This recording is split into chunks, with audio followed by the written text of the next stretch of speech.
Paz, povo querido, tudo bem? Vamos para mais um CRI, por isso falei, primeiro, de 2023. Tô aqui com tudo no tempo de Deus, Eclesiastes 3:1 da Blaise de Boutique Cristã, que eu amo demais. Falei que ia iniciar o ano com eles. Tô na praia, o sol tá lindo, mas palavra é palavra, E glória a Deus por isso. E algo que Deus tem falado muito ao meu coração, pelo que eu tenho visto nas ministrações que eu tenho visto e no livro que eu tenho lido, que eu quero indicar para você, que é aquele Revelação. A revelação te leva à realização, é tremendo. Aí ele fala muito da forma que você se vê, e a importância dela, não indo para a linha tênue da soberba, mas também não se entregando, ao que é feito muito hoje em dia, que é o vitimismo, a inferioridade, que também é uma estratégia de Satanás para nos tirar do propósito, Nesse livro, o capítulo que mais me impactou até agora é o que fala sobre os espias que foram, espiar a terra quando chegaram em Canaã, a pedido de Moisés, e 12 espias foram enviados. Apenas 2, todos eles relataram a mesma coisa. Todos viram a mesma coisa, terra que mana leite e mel, Trouxeram um cacho de uva segurado por mais pessoas, porque era muito grande, ou seja, toda a promessa que Deus falou para eles realmente era válida, realmente estava se cumprindo, Mas os 10, que vieram, eles desanimaram totalmente o povo. Eles vieram desanimados, ainda que se depararam com as promessas do Senhor, Mas o que veio à mente deles? Não, é terra de gigantes, é terra de... As cidades são fortificadas, Isso tudo é demais para nós. Nós éramos como gafanhotos, para eles. Só que se eles tivessem sido vistos realmente por eles, com certeza estariam mortos, todos eles, Porque eles não iam deixar espias de Israel passar pela terra deles e sair vivos, Então a gente sabe que eles não foram vistos. Esse relato era a forma que esses 10 se viam, como gafanhotos, pequenos, entende? E então, o que a gente tira disso, Uma das lições desse livro, e de algo que Deus tem falado muito comigo, é que quando você se vê dessa forma, medíocre, que significa medíocre, significa mediano. Medíocre não é um palavrão, tá? Medíocre significa mediano, Tem muitos termos, que hoje que foram usados de forma pejorativa e as pessoas têm como um palavrão, Mas para quem tem uma boa base do português, e lê bastante, a gente sabe que é apenas um termo, Para quem gosta de ficar na média, quem gosta de só fazer o básico. E quem se vê dessa forma medíocre, quem está sempre se diminuindo, quem acha que sinal de humildade é se inferiorizar, não tem como cumprir o propósito do Senhor. Que foi o que aconteceu com esses 10, como eles se viam dessa forma medíocre e relataram a visão que eles tinham sobre ele e repassaram aos demais a mesma mediocridade, a mesma visão limitada, O que aconteceu? Deus decretou que passaria toda aquela geração até que a próxima viesse para entrar na terra prometida pela incredulidade deles. Não foi porque Deus não quis, Deus tinha um propósito para a vida deles. Deus tinha algo sobre a vida deles e Deus tinha provado para eles que eles iriam, que aquilo ali era deles, ou seja, eles tinham valor. Em todo o tempo Deus afirmava o valor que eles tinham, O Senhor era com eles, o Eu Sou era com eles, fez grandes coisas no meio deles. Tudo que eles pediam, ainda que pediam murmurando, não pediam em gratidão já tudo que tinham visto e vivido, pediam murmurando, mas ainda assim o Senhor olhava para eles e dava de bom coração. Então, a gente sabe que eles eram importantes, eles deveriam já se sentir importantes ali, porque tudo que eles pediram nesse caminho no deserto, sendo feito ali por aquele período, Deus, ainda em toda a sua infinita paciência, dava para eles, mas não. Eles sempre se viam cada vez mais pequenos e medíocres.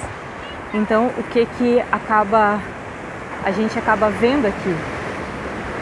Que realmente quando a gente se vê dessa forma, ainda que Deus mostre para nós todo o seu valor, todo o valor que nós temos para Ele, a única pessoa que vai ser prejudicada com essa visão de pequenez, de diminuição, de sem valor, né, sempre não se valorizando, ainda que Deus te mostre, responda às suas orações, faça sempre o que tu pede para Ele, é você mesmo.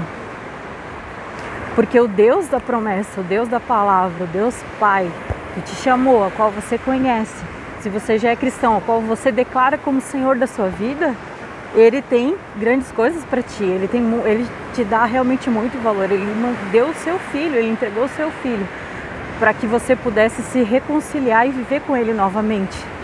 Então, se isso não demonstra o valor que você tem, eu não sei o que pode demonstrar mais. Além de todas as vezes que Ele respondeu uma oração sua, que Ele realizou um sonho seu, e ainda assim você se vê de forma medíocre, pequena, sem valor, eu sou miserável. Claro, nós sabemos que nós somos miseráveis, pobre, cego e nu.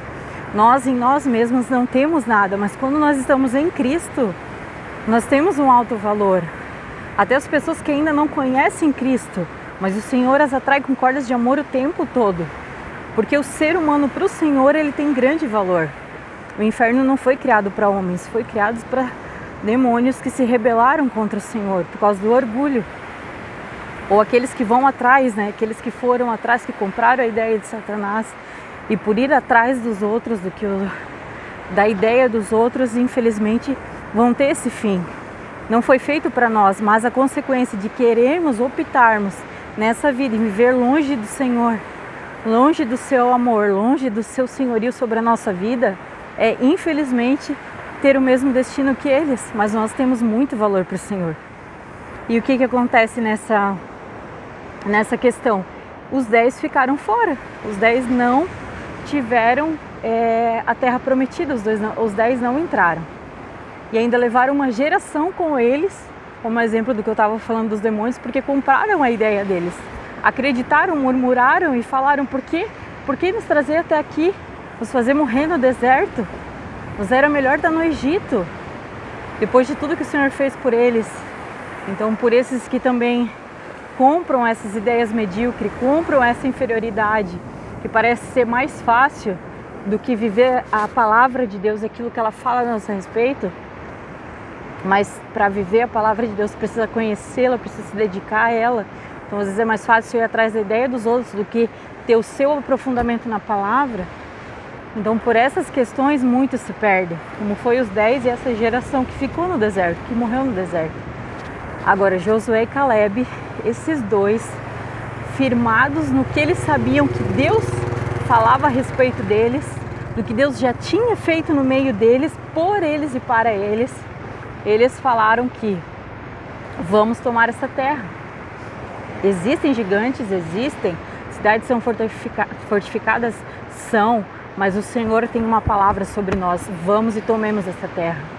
Por quê? Porque quando a pessoa ela tem o conhecimento e a convicção do que Deus é, do que a sua palavra diz que Ele é, nada nos para, nós nos tornamos inabaláveis. E é sobre isso que o Senhor tem batido no meu coração.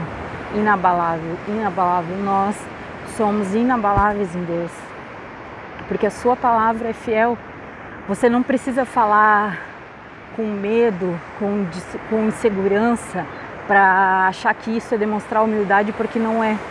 A palavra nos diz que o Espírito que recebemos é um Espírito de convicção e que a palavra de Deus nos traz segurança, que é por meio dela que vem a fé.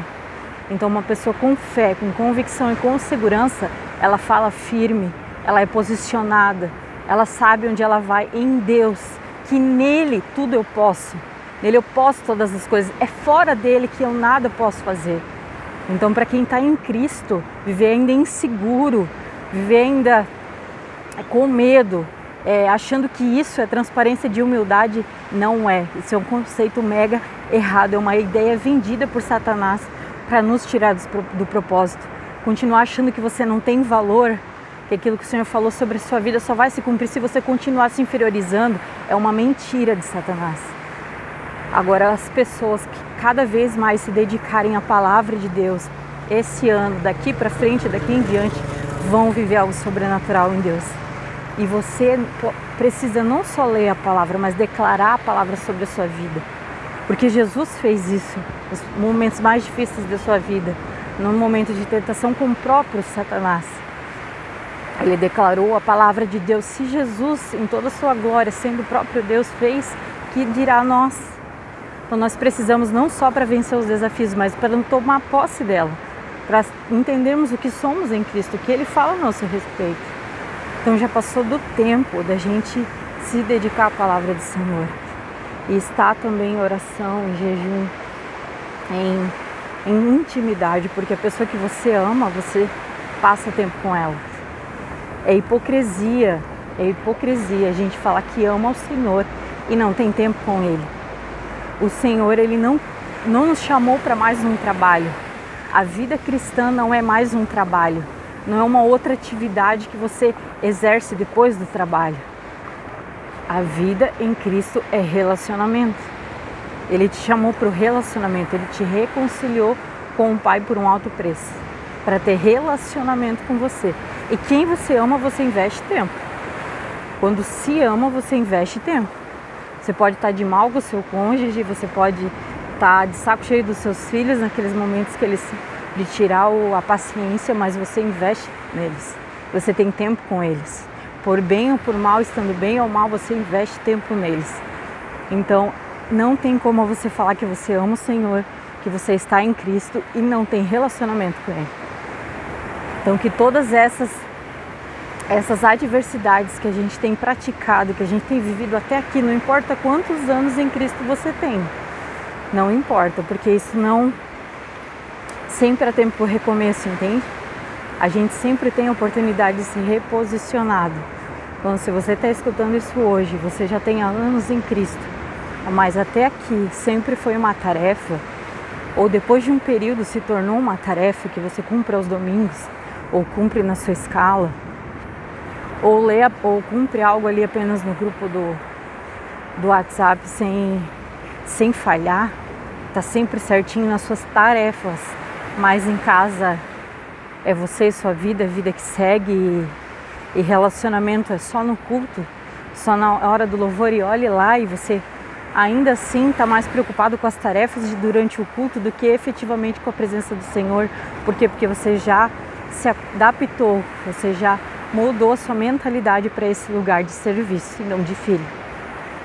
Então que nesse ano você se volte para esse lugar de filho, de relacionamento. Porque se você não tem feito, vai acontecer como o pastor mesmo falou domingo, na última ministração dele, no dia 1º, na verdade. Você vai chegar naquele grande dia, ele vai dizer: eu não te conheço. Mas, Senhor, eu trabalhei tanto em teu nome, eu fiz tanto em teu nome. Dele: pois é, você trabalhou. Você pode ter sido um servo, mas eu não te conheço como filho. Porque é os filhos que ele vai receber, é o filho que ele reconciliou para estar com o Pai na eternidade, e não um servo. Então há sempre tempo da gente se voltar para o relacionamento, para o dia a dia, para a comunicação, para a conversa. Que a oração é uma conversa. Orações repetidas são reza. Nós oramos, nós conversamos com o Pai, como eu estou conversando com você agora. E é isso que Ele deseja todos os dias, essa conversa com o Pai. Ah, mas a minha vida é muito corrida. Ah, mas eu não tenho tanta privacidade em casa. Se você já é casado e você é cristão, já passou do tempo de você sentar com seu cônjuge, conversar e dizer: olha, eu preciso do meu tempo a sós com o Pai. Coisa que já deveria ter acontecido desde o começo da relação, porque se a gente é cristão, a gente sabe que a gente tem que ter relacionamento com Deus. Então vocês se programam, se adaptem. Da mesma forma que você sai para ir na sua amiga, no seu amigo, no mercado, qualquer outro lugar, nos seus parentes, vai e deixa o seu cônjuge sozinho com o Pai e vice-versa. Isso é, quando a gente quer, a gente faz. Quando não quer, a gente dá uma desculpa. Mas a minha vida é muito corrida. Exatamente. Por isso é uma hipocrisia dizer que ama o Senhor se você não tem prazer em ter relacionamento com Ele. Se Ele não é uma prioridade na sua vida, é uma simples hipocrisia. Não vem do Pai, entende? Então essa é a diferença que a gente carrega. Se a gente realmente amasse, se a gente ama ao Senhor, a gente tem tempo com Ele. A gente tem prazer nesse tempo com Ele.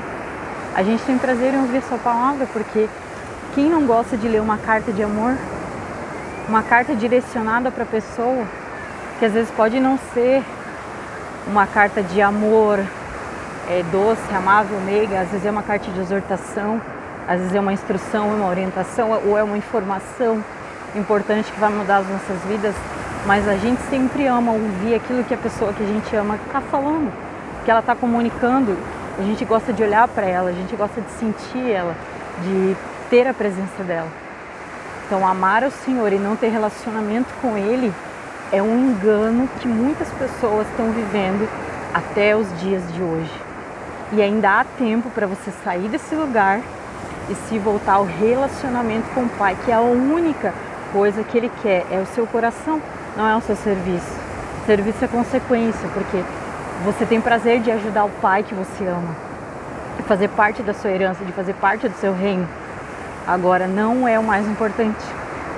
O mais importante é o nosso coração, que a gente comunica com o Pai, o que a gente ouve dele.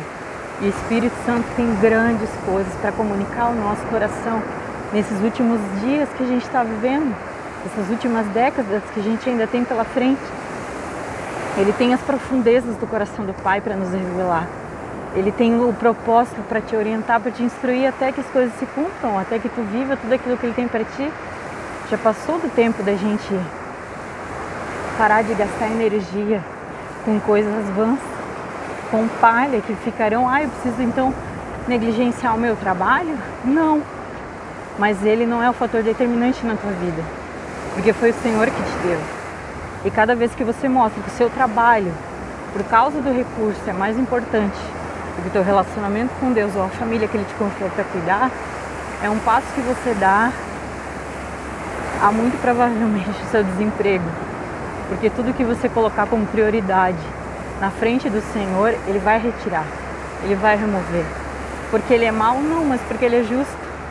Ele faz qualquer coisa para te atrair para perto dele, justamente para chegar naquele dia e você não escutar que Ele não te conhece. Então são tudo coisas, estratégias que o Pai usa para nos atrair para Ele, só que depende de você. A escolha é sua, não é dele, entende? Ele nos deu essa escolha. Assim como Jesus falou, eu dou a minha vida, eu dou a minha vida, ninguém a toma de mim. Assim Ele nos deixou a mesma escolha. Todos os dias o Senhor nos atrai para Ele, mas a escolha é nossa, entende? Eu estava lendo o devocional do Glorify, que eu sei que às vezes não tem tempo, ainda não se colocou nessa prioridade de ter um devocional em casa, mas às vezes você já faz em casa, mas tem dias que não consegue. Porque vai acontecer de ter dias que a gente não consegue mesmo manter a rotina. Mas esses dias não podem simplesmente eliminar. A gente tem essa sensação de fracasso daí, né? Pô, comecei e hoje não consegui. Não tem problema, amanhã continua de volta. Não é porque um dia você não conseguiu que você não conseguiu terminar nada. Continue, persevere. Disciplina é perseverança, é obediência. Criar hábitos, começa com a obrigação, faça. Isso depende de você, não é outra pessoa que vai trazer para você. Então o Glorify é um ótimo aplicativo para você fazer. E quando você está na correria, quando você está no trabalho, está em outros lugares, que você só tem um tempinho para olhar ali entre uma atividade e outra, é muito bom. Então você vai, faz tem ali uma citação, depois tem um versículo, depois tem um texto explicativo, depois tem um vídeo, é muito bacana. Você pode colocar ali também os destaques das orações, né? Aquilo que você quer colocar para orar é muito bom. Então, hoje no Glorify estava falando sobre aquela passagem que Jesus pediu para os discípulos irem de barco. Insistiu, né? Porque com certeza era difícil para eles deixar o Senhor sozinho. Mas insistiu que eles fossem de barco para ele ir para o monte orar. Com o seu próprio Jesus sendo Deus. Ia para ter o seu tempo no secreto com o Senhor, que dirá a nós, né? Mas ele ia por quê? Porque era obrigação dele fazer? Não. Porque ele tinha saudade do Pai. Ele tinha um bom relacionamento com o Pai. Ele, desde sempre, declarava que ele faz o que o Pai fala e o que o Pai faz. Ele só faz o que vê o Pai fazer. Então como que ele consegue isso se ele não tem um tempo a sós com o Pai? Não consegue. Então Jesus tinha o seu tempo com o Pai. Então quando ele foi ter o seu tempo com o Pai, eles foram de barco, né, para longe, e depois Jesus foi encontrá-los no barco. E teve aquele episódio ali no caso de Pedro vê-lo e dizer: Senhor, se é o Senhor, deixa eu ir contigo. E quando Pedro focou naquilo que ele poderia fazer através da palavra do Senhor, que Pedro já era ousado assim, sobre a tua palavra eu lançarei a rede, ele sabia que em Cristo ele poderia todas as coisas, ele conseguiu andar pelas águas, um evento assim eu nunca visto, algo sobrenatural. Então isso que o Senhor quer deixar, nós podemos todas as coisas, e Ele tem grandes coisas. Você não é um ser medíocre, você é um ser de valor, você é um filho do Deus vivo, e a sua palavra declarada sobre a sua vida ainda é real.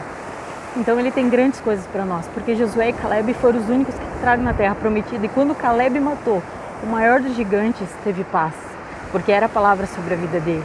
Então se você começar a se ver como o Senhor te vê, você começar a se dedicar como o Senhor deseja que você se dedique, em relacionamento, em coração com o Senhor, grandes coisas você vai viver, e é tudo aquilo que o Senhor sonhou para ti. Vai valer a pena, amém?